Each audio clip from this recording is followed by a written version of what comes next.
या उपकरण में निवेश 1 करोड़ रुपए से ज्यादा न हो और साथ ही जिनका वार्षिक टर्नओवर 5 करोड़ रुपए से ज्यादा न हो। और शब्द पर ध्यान देना है, मतलब दोनों शर्तें पूरी होनी चाहिए।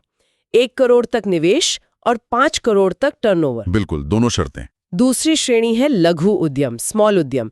इसके लिए क्या सीमा है? लघु के लिए निवेश की सीमा है 10 करोड़ तक और साथ में वार्षिक टर्नओवर 50 करोड़ तक। 10 करोड़ निवेश और 50 करोड़ टर्नओवर तक।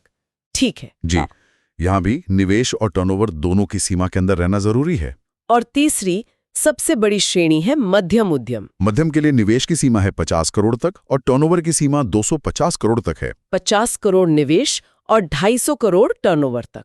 जी, तो अगर आपका व्यवसाय इन तीनों में से किसी भी श्रेणी की दोनों शर्तों को पूरा करता है तो आप उद्यम रजिस्ट्रेशन के लिए पात्र हैं। ये वर्गीकरण जानना इसलिए जरूरी है ताकि आप सही श्रेणी में आवेदन करें और उसी के अनुसार मिलने वाले लाभों का फायदा उठा सकें। बिल्कुल, और जैसा कि इन्वेस्ट इंडिया जैसे स्रोत भी बताते हैं, ये सटीक वर्गीकरण बहुत महत्वपूर्ण है।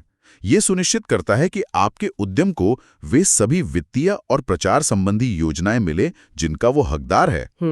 इसमें सिर्फ लोन या सब्सिडी ही नहीं, बल्कि बाजार तक आसान पहुंच मतलब market access initiatives, export promotion और कर्मचारियों के लिए स्किल डेवलपमेंट के कार्यक्रम भी शामिल हो सकते हैं। अच्छा। एक और महत्वपूर्ण बात जो हाल ही में हुई है वो ये कि अब सिर्फ मैन्युफैक्चरिंग यानी विनिर्माण और सर्विस यानी सेवा सेक्टर के व्यवसाय ही नहीं, बल्कि खुदरा रिटेल और थोक होलसेल व्यापारी भी उद्यम रजिस्ट्रेशन के लिए पात्र हैं। अरे वाह, रिटेल और होलसेल ट्रेडर्स भी?